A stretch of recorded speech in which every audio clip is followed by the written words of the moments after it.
how to set tabs. Setting tabs is one of the biggest problems because we make it harder than it is. It's actually kind of a simple process if you know a couple little tips. First of all, you always set your tabs on the ruler. So right above, we want to make sure you're actually viewing your ruler. And so if you're not, click on view and make sure that this little check mark is checked that says ruler, okay? When you view your rulers, now over on the left hand side we have what we call a little tab selection button, and I'm just clicking through it and it's changing to all these different little shapes. Well, here's an explanation of what those shapes are. A left tab looks like a tiny little L. It's not really an L, it just looks like a little flat sheet of paper, you know, showing the left hand side. Then a right tab is the other way, the right side of the paper. And then a center tab, the paper with a center selection above it. A decimal tab is right here. And then a bar tab, which has nothing to do with hopping bars and drinking, okay? It's just a bar tab. I think it's funny that Microsoft has put something in there that relates to alcoholism, though, because they drive us to drink sometimes. So anyway, it's the bar tab, okay? It's my little joke, supposed to laugh at that. So here we go. Let's go ahead and set some of these. If you'll notice, take a look at the ruler itself. Now, along the ruler, we have the 1/2 inch and the 1 inch and the 1 1/2 and the 2 and so forth. And right under the ruler are these little tiny gray specks, okay? Those little tick marks are the default tab settings. Now, as we set our own tabs, those are going to vanish. I'm going to scroll down to some text I already have written in here. Okay, and I'm going to click into that line. Tabs are paragraph functions, okay? It has nothing to do with the words, it has to do with the paragraph you're on. I happen to be on this paragraph.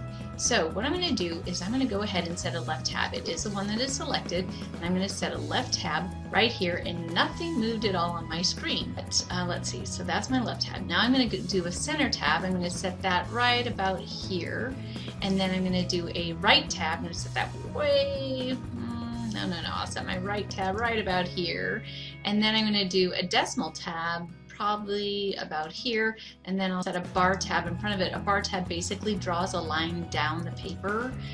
See, a line just showed up right there. So anyway, that's my left tab and my center tab, a right tab, a bar tab, and a decimal tab. And notice all those little tick marks that were there before have now vanished. The only one left is way down here on the number 6, because that's the only one I haven't overwritten manually.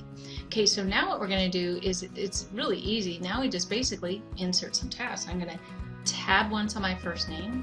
I think I'm going to tab once on my last name. So it is center tab. Now if I click and hold that tab, it draws this dotted line that should dissect right through my name at the center point. Okay, and now next I want to, this is going to be a right hand tab. So whatever I've typed there is going to align right at that very point, and it does. The next one is a bar tab, and notice I click and hold and it goes right through that bar that's being drawn on my page. And the next one is a decimal tab, because I typed a number with a decimal, click and hold that decimal tab up there and it shows up. Now what if I don't like the alignment, how these are kind of laid out? Well, all you have to do, keep in mind I'm still on the line on the paragraph that I'm working with, and I think that this phone number is a little too close to the last name. So when I click and drag this over to the 4, watch what happens when I let go. The number comes with it because it is attached to that tab. And now the bar tab, I think that's fine, but I want it more on the 5, so I can click and drag the bar tab over to 5, and that line just moved with it. What if there's a tab up there you don't like? Maybe I decide, you know, I really don't want the bar tab at all.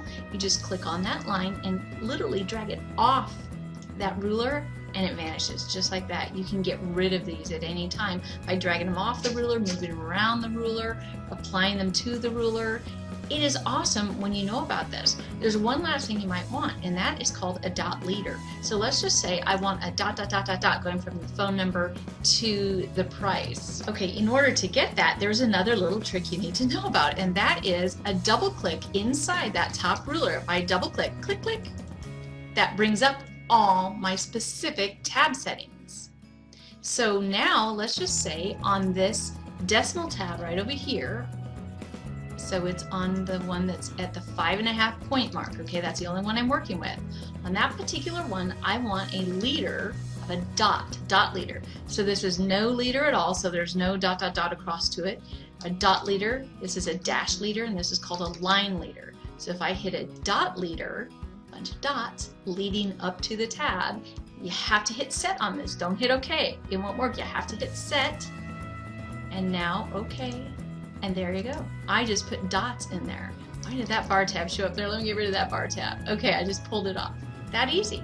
So again, you can set your tabs. You just select which tab setting you want over here on that little selection. You set them up, you move them, you get rid of them, and you double click inside that ruler to get your detailed tabs, and there you go.